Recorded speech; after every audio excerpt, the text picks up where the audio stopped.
ஜெய் ஸ்ரீ மாத்ரே நமக. நமஸ்காரம். ராகு கேது பயிற்சி விருச்சக ராசியை பொறுத்த வரைக்கும் ராகு வந்து 4ஆம் இடத்துலையும் கேது வந்து 10ஆம் இடத்துலையும் இருக்கு. நீங்க 4ஆம் இடத்துல பொதுவாகவே ராகு கேது பயிற்சி வந்து விருச்சக ராசிக்கு வந்து ரொம்ப சிறப்பாக இல்லைனாலுமே ஓரளவு வந்து நல்ல பயிற்சியாக தான் இருக்கு.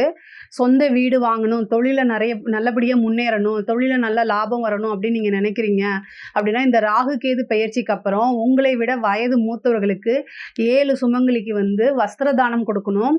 நல்லெண்ணெயில் தீபம் போடணும். 21 தீபம் வந்து துர்க்கைக்கு வந்து தீபம் போடுங்க. நான் செவ்வாய்க்கிழமை ராகு காலத்தில் நல்லெண்ணெயில் துர்க்கைக்கு வந்து தீபம் போடுங்க. சாதாரண அகல் விளக்கே போதும்.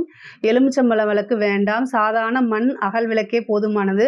21 தீபம் போட்டு துர்க்கையை ராகு காலத்தில் வழிபாடு பண்ணிட்டு உங்களை விட வயதுக்கு மூத்தவர்களான சுமங்கலி 7 சுமங்கலிக்கு வஸ்திரதானம் கொடுத்து, வஸ்திரதானம்னா நீங்கள் புடவையே கொடுக்கணும் அவசியம் இல்லை. அட்லீஸ்ட் ஒரு ப்ளவுஸ் பீட்டு, கண்ணாடி வளையல், வெத்தலைப்பாக்கு, மஞ்சள் கயிறு வச்சு அவங்களுக்கு கொடுத்து 7 சப்த மாதாக்களாக அவங்கள வந்து 7 சப்த மாதாக்கள் இருக்காங்களா அவங்களாவே நீங்கள் நினச்சி அவங்க காலில் விழுந்து ஆசீர்வாதம் வாங்கிக்கணும். நீங்கள் கொடுக்கக்கூடிய ஒவ்வொரு சுமங்கலிக்குமே ஒவ்வொரு சப்த மாதாக்களுடைய பெயரை சொல்லி என்னை ஆசீர்வாதம் பண்ணுங்கன்னு மனசுல நினச்சிட்டு அவங்க கிட்ட கொடுத்துட்டு ஆசீர்வாதம் வாங்கும்போது சொந்த வீடு வாங்கக்கூடிய அமைப்பு, தொழில நல்ல முன்னேற்றம், நீங்கள் விரும்பிய அனைத்துமே கிடைக்கிறதுக்கு வாய்ப்புகள் இருக்குது.